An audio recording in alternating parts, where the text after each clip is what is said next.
Saudações, você que optou acompanhar o Ciência e Ação. É mais um episódio que nós nos dedicamos a tratar do que achamos ser essencial.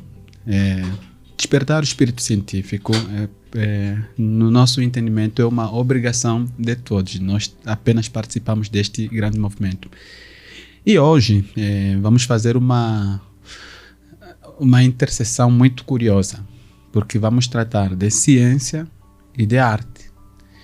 E está a Ruth Yumi. Ruth, como está? Tudo bem. Honrada de estar aqui. Muito obrigada do convite. Que bom. A Ruth é uma artista que já participou, já realizou, não sei se participou ou realizou já grandes eventos, entre os quais exposições, Alguns eventos. E não são poucos. Então, Ruth, eu não sei se a gente fala especificamente neste primeiro momento das suas artes, que vocês já conseguem ver, né, que tem algumas obras aqui, ou a gente ainda faz mais essa ligação, né, que acho que é um tema que também a Ruth estuda, né, que é a arte e ciência, né, essa multidisciplinaridade, né. O que seria? Bom, para né? fazer uma introdução nessa questão da arte e ciência, eu vou dizer que a minha graduação, né, a faculdade, foi em farmácia e bioquímica. Então, eu sou farmacêutica, bioquímica, atuei na área em torno de 13 anos, né?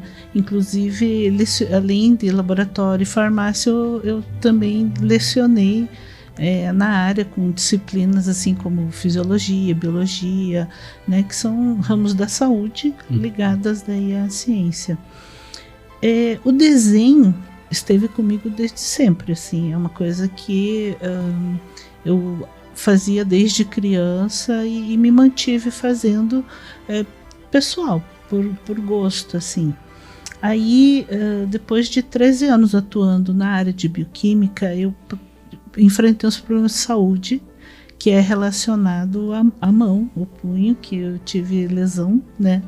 E aí, durante o processo de tratamento e recuperação, eu acabei retomando os cursos relacionados ao desenho, à ilustração, e daí, mais tarde, eu comecei mas não terminei a licenciatura em artes visuais. Não terminou?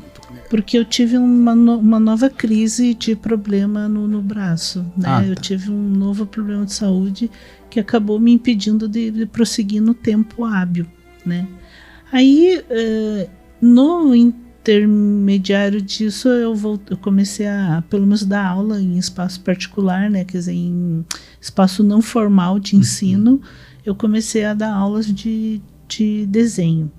E aí, em 2016, eu fiz uma especialização, uma pós-graduação em poéticas visuais, graças à graduação em farmácia. E daí agora, recentemente, eu fui para o mestrado de ensino de ciências e educação matemática no viés da interdisciplinaridade arte e ciência. No âmbito escolar também é algo para ser trabalhado, já é uma linha que cresce, sabe, e que apresentou grandes dificuldades. Para mim foi surpresa, porque na verdade a minha trajetória de vida foi interdisciplinar, né? Eu entrei na interdisciplinar não por uma necessidade, não por uma demanda de política educacional, mas por trajetória de vida. Então, eu achei interessante que eu cheguei meio na contramão. Então, eu tenho trânsito interdisciplinar, não sabia que era uma necessidade de estudo e de pesquisa. Mas o que seria essa interdisciplinar? Não é um palavrão, não, né? Então, é que eu acho que, voltando um pouco atrás, vamos dizer assim, na constituição da ciência, né, do método científico, como a ciência foi se constituindo, ela, não digo que separou, mas ela escolheu determinados assuntos para tratar, né? Foi uma forma de visão. Na hora que o método foi se concretizando, ele tinha uma certa linha de pesquisa. Então ele se afastou da poética. Não, começando assim, eu gostei de uma frase que eu li a respeito de Descartes, quando ele diz que quando ele foi idealizar o método, ele ia estudar aquilo que ele dava conta naquele momento. Ele não invalidou o resto, mas ele selecionou aquilo que cabia ele poder estudar naquela linha. Eu acho que o problema foi vindo depois das construções, à medida que aí se formalizou uma coisa assim, a ciência é uma coisa séria, a ciência são as coisas bem verídicas, o resto entra na praia do mito, entra na praia do... né, não damos conta de estudar, não damos conta de saber. Tem bastante assunto aí. Mas entre elas, a arte, o fazer artístico também, ele caiu fora, ele ficou no espaço que não houve abrangência da ciência, né? Só que assim, basicamente, arte e ciência, eu gosto muito de uma frase que é do Zamboni, na CAPES, que ele fala assim, a arte e ciência são faces de um mesmo cérebro humano, são faces de um conhecimento do cérebro humano. Então, a rigor, e essa é uma coisa que eu acho bem interessante, às vezes a gente precisa lembrar que a arte é do humano, tanto quanto da ciência. Agora, por causa das especializações, a gente se define, eu sou da ciência, eu sou da arte, como se a gente pudesse separar os caminhos. Mas, assim, há muita informação da ciência que nos contribui para fazer a arte, quanto existe muito do fazer artístico, da atividade artística que permeia toda a questão científica, sabe? O problema é que nós traçamos uma linha ou linhas de limites cada vez mais rigorosas, e isso está deixando com que as coisas não aconteçam. Tem uma frase acho que é de Ivani Fazenda, citada, né, também de Hilton Japiaçu, que é o grande defensor da questão da interdisciplinaridade. Ele fala no borrar as fronteiras. A gente não precisa de todo extinguir as disciplinas, a proposta não precisa ser essa reunificação de todo o conhecimento, porque não dá, né? Mas um pequeno borrar das fronteiras contribuiria, porque um borrar das fronteiras permite com que você olhe para o outro lado, permite com que algumas trocas possam acontecer. Para o pessoal da ciência, né, é aquela questão, por exemplo, da membrana plasmática. É uma membrana celular que existe, mas ali existe um trânsito, que ele seleciona elementos que ficam fora e elementos que trazem para dentro. Todo mundo é de alguma forma interdisciplinar. Quando você está na estrada, nós estamos no espaço intermediário, você não está nem na sua residência, nem no seu lugar. E quanta coisa você faz nesse trajeto? Quantas ideias você tem? Às vezes você tem uma nova ideia graças ao trajeto que você estava fazendo. Então, existe uma quantidade de coisas. É aí que eu procurei encaixar a minha pesquisa, sabe, nos pontos comuns. Eu estava me apresentando, né, que eu não falei aqui da minha arte, mas, por exemplo, aqui eu trouxe trabalho de 3 linhas. Por exemplo, isso aqui é a pintura que eu faço, que ocorre por causa de uma tinta de origem oriental, usada na caligrafia. Ela é obtida por meio de queima de sementes, por queima de madeira, e cada uma dessas coisas que entram na composição da queima dessas tintas, ela confere tonalidades para a pintura. Então, tem alguns vídeos que depois eu posso passar, mas que a confecção tradicional dessa tinta, ela entra, tem vários processos que acontecem de combustão, e que na verdade isso se configura hoje como os conhecimentos de química, como conhecimento, sabe, a matéria de que é feita. Cada um desses materiais influi diretamente nas minhas escolhas na hora de fazer as pinturas e os desenhos. Sabe? A Ruth se considera artista plástica? A palavra plástica, ela é sobre a plasticidade dos materiais, né? E é uma classificação, tem toda uma modificação também que houve tanto na legislação quanto nos próprios costumes, né?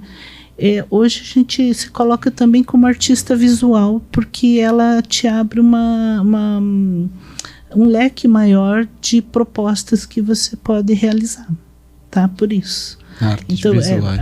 É artista visual, né? Que é o caso, porque aí eu posso trabalhar com propostas, inclusive visuais, audiovisuais, não só eu digo, no embate com o material. Eu fiz essa pergunta de propósito porque em off a gente tem estado a conversar bastante e sei que a Ruth também participa em teatro científico, né? Lá ainda é a plasticidade do material, né? Quando eu desenvolvi lá os cenários, a gente lutou com os materiais ali. Então houve um trabalho com a plástica dos materiais, né? Essa plasticidade, quando você modela, quando você trabalha o elemento. Né? Qual é a linha artística assim, que a Yumi acha que mais segue, né? Ou não... Eu me identifico atualmente, assim, eu venho trabalhando com essa linha que traz essa leitura relacionada à minha ancestralidade, sabe? É uma coisa bem engraçada, porque no início eu achava que não tinha, apesar que todo mundo identificava que eu tinha um traçado relacionado ao Oriente, ao japonês. Eu falei, mas como, né? Eu nasci aqui, não fui para lá, como é que tem? Mas aí eu fui pesquisar a respeito disso. E a própria tinta que eu uso, ela tem caminhos, ela tem um modo de trabalhar com ela que, sim, faz com que as pessoas identifiquem essa questão da ancestralidade. E assim, é uma linha importante para mim agora, porque eu acho que no meio da pesquisa eu comecei a entender essa necessidade da troca, do compartilhamento, porque às vezes a gente não tem noção, o que eu acho assim, que eu identifico mais, a gente não tem noção do que o outro não sabe. Só porque você está muito imerso nas suas próprias questões, você está sempre achando que o óbvio para você é óbvio para mais alguns. E aí, à medida que eu fui trabalhando mais com a minha pintura, eu fui notando que tem muita coisa que eu pensava ser óbvio para todos e que não é tão óbvio assim.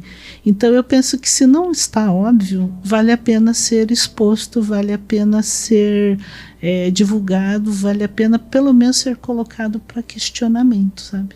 Nossa, é por isso. Então, essa linha relacionada... Olhou, é a Yumi. Isso. Daí eu acho engraçado porque eu trabalho com outras atividades, artes. Essa aqui foi uma que o pessoal ficou, né, algumas pessoas conheceram bastante, quando eu fazia parte do grupo Croquis Urbano aqui de Ponta Grossa. Então, para mim foi assim, uma experiência de exercício, né? Porque a gente faz isso, eu acho que é da atividade do desenhista essa questão de desenho de observação, né? Essa em que se enquadra ela? Exercício é um exercício de observação. Para o desenhista, exercício de observação, porque é um desenvolvimento de habilidade, né? É um desenvolvimento de habilidade física. É uma coisa que você treina. No caso aqui, é minha coordenação olho e mão. É eu olhar para algo e traduzir ela em movimentos manuais. Então é um exercício. Eu acho que é como um alongamento para o atleta, sabe? A corrida é algo que você mantém o seu corpo funcionando, né? Apesar de parecer que é só, mas a atividade não é de todo intelectual apenas, ela é sensorial, ela é perceptiva, da entra nessa área da atividade física, coordenando. Agora há pouco estava falando da parte degustativa, sensorial, assim, e no meu caso é visão e tato, que é uma questão olho e tato, né? Percepção de tons. De novo, é a questão do treinamento, quando você foca em alguma coisa e você retorna para treinar aquilo, né? A questão do treinamento, a questão da sensibilização, porque assim, um dia você vê um tanto de tons, no outro dia você faz um pouco. E a outra coisa que é bem interessante no desenho é isso, Você faz um tom, você vê, você tenta reproduzir aquele tom. Se você fizer o exercício de conseguir um segundo tom, quando você olhar, você já enxerga os 2 tons ou 3. Então ele tem esse viés que é uma percepção que você faz lá e volta para cá, faz lá e volta para cá. Então o croquis para mim era acima de tudo exercício, né? Um exercício de materiais. Então daí eu começo a testar, por exemplo, se eu usar marcadores, o que acontece? Se eu usar tinta colorida de tal marca, o que acontece? Para mim era bastante esse exercício, né? Eu vou contar uma fofoca que a gente já conversou em off várias vezes, já viajou, né? E eu vou contar uma fofoca, porque a Yumi participou de um projeto que a gente desenvolveu, culminou na exposição Bedroom, né? E ali, em dado momento, em conversa, apareceu aquilo que penso que é específico da Yumi, né? De que sem mergulhar, né? Sem entrar na mística, ela não faz praticamente arte, né? Faz reprodução, né? Não sei se gostaria de fazer essa... Ah, entendi. Não, então, aí são algumas linhas.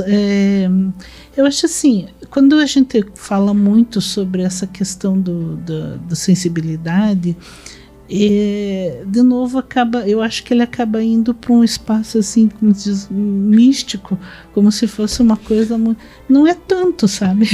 Não é tanto, mas eu acho que no meu caso algumas eu uso desse viés, o veículo, não sei o quanto isso tem a ver com a questão da japonesidade, porque para nós assim tem muito a questão da contemplação. Aquele tempo é um hiato que você dá entre o que você está vendo, assimilar e tentar fazer com que aquilo direcione de alguma forma. É muito a minha forma compositiva em relação à arte, sabe? Eu percebo que quando isso acontece, né? Agora, outras composições eu faço muita pesquisa, sabe?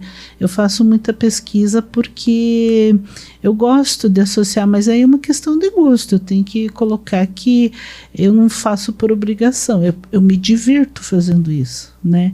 Então, quando alguém me faz uma proposta, uma provocação, como no caso era com a Renata, que ela apresentava um texto, eu lia o texto, eu entrava, passeava pelo texto, depois eu selecionava algumas ideias e daí eu ia pesquisar, tanto pesquisa de imagem quanto de materiais, e para eu propor uma questão, sabe? Eu acho que tem mais um aqui.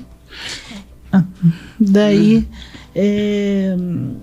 com um objetivo daí específico, né? Diz-se que algumas obras de Leonardo da Vinci, né, surgiram dessa leitura, releitura, né? Especificamente alguns textos bíblicos, aí, por exemplo, aquela Última Ceia, né? Leitura, releitura, e ali acabou criando, né? Não reproduzindo. Criando a partir de uma interpretação do texto. A Yumi também faz isso. Bom, é que assim, daí também em questão de ilustração tem isso, tem que haver a questão da demanda, né? Tem o fator econômico aí atrás, que é a questão da encomenda. Quando você recebe uma demanda para um trabalho e você procura realizar, né? Então, por exemplo, esse período de produção que inclui o Leonardo, a grande mantenedora dos artistas era a igreja, né? Então, assim, as escolhas, elas tinham um certo direcionamento. Agora, dentro do contexto Leonardo da Vinci, e foi interessante porque eu contribuí com um amigo meu para a gente produzir uma tela, assim, uma releitura, porque o pessoal gosta muito, né?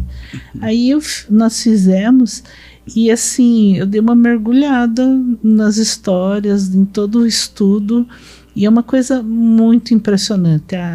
Assim, houve outros artistas do mesmo período que fizeram muito essa pintura relacionada à Última Ceia.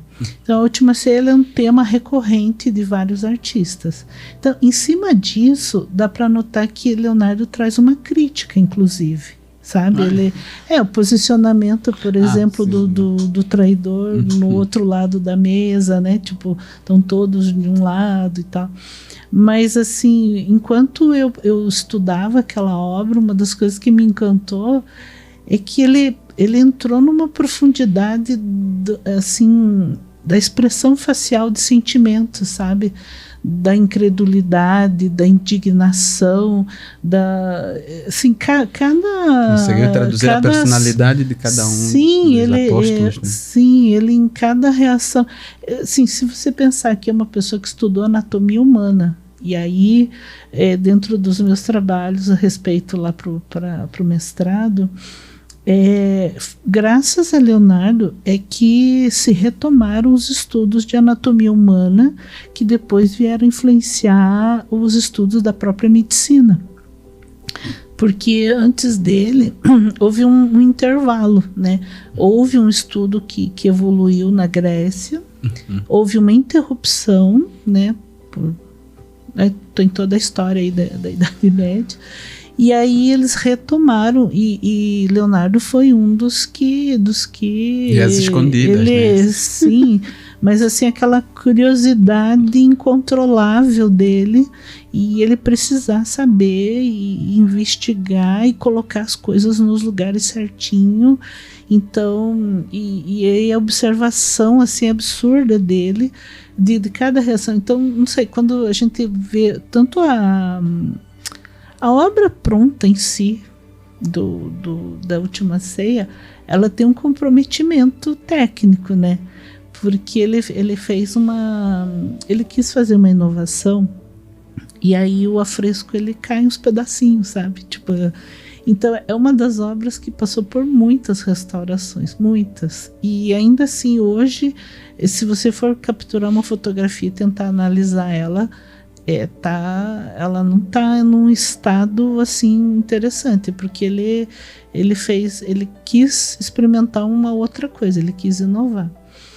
E daí assim, mas os estudos tem muito assim deixado os esboços que ele fez tudo, né, do estudo de cada face, e é muito interessante, sabe? Assim, a gente que gosta do desenho, que gosta o detalhamento anatômico, o estudo que ele fez das expressões faciais é bem fascinante.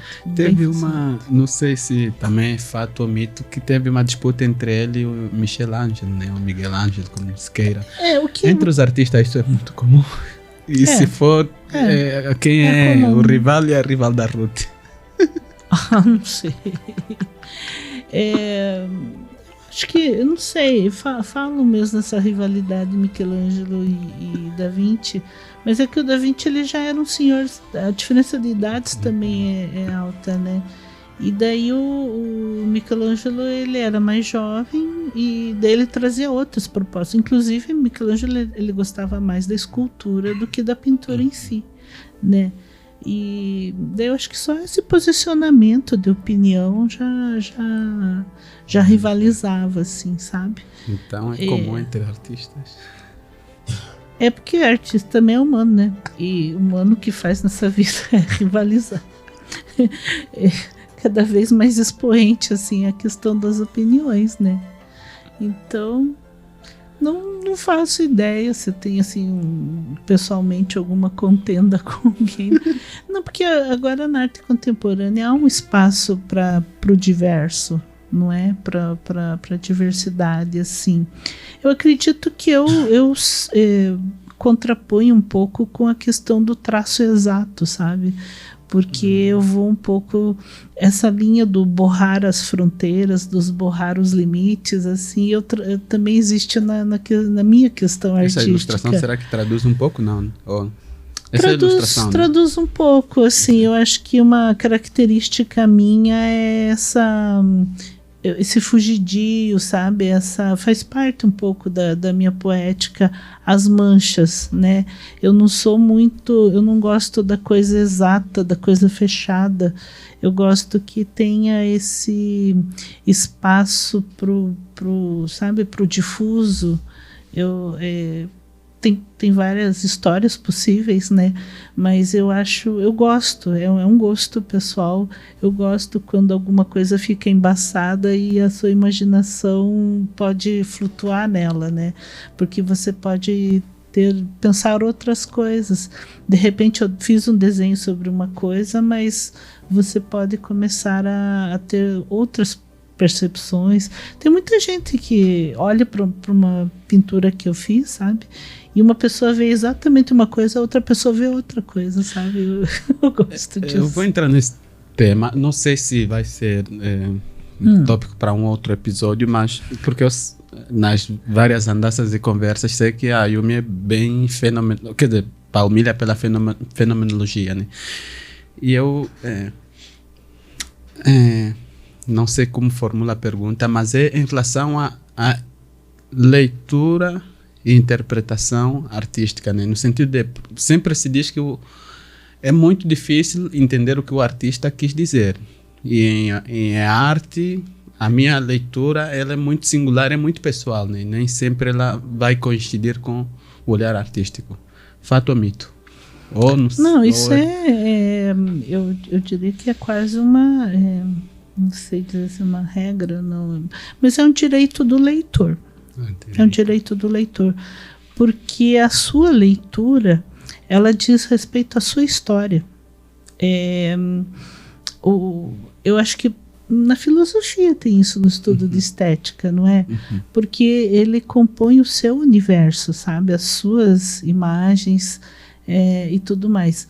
Eu posso fazer por N outros motivos. Quando eu estou concentrada com o meu espaço, no ateliê, e eu tô às vezes eu estou no meu embate com a tinta, né? Eu tenho, lógico, daí tem o meu universo pessoal, que vai cada vez se imprimindo naquilo que eu produzo, né? Mas eu não sei, eu estou começando a achar que textos é assim também.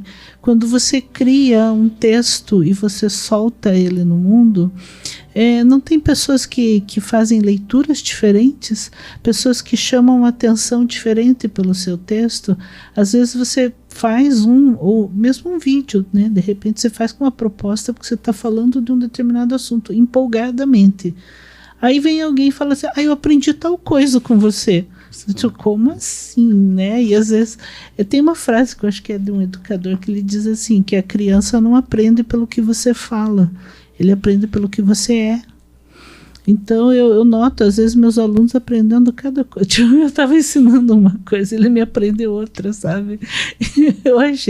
Eu falei assim, interessante, eu não pensei que eu estava ensinando isso para aquela pessoa.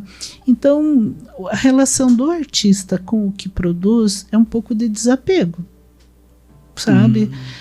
Eu coloquei o trabalho e daí ele vai, né? Então, não existe certo ou errado. Se você quer ver esse trabalho, interpretar e ele significa, eu posso até explicar para você o que é esse desenho aqui depois, sabe?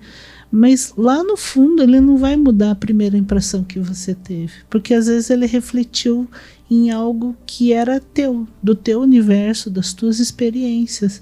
E eu não tenho motivo para interferir nisso. Pois é, vamos terminar com um grande silêncio. Nós vamos voltar a um outro episódio com a Ruth. Agradecemos imenso, Ruth, e a você que acompanhou. Até!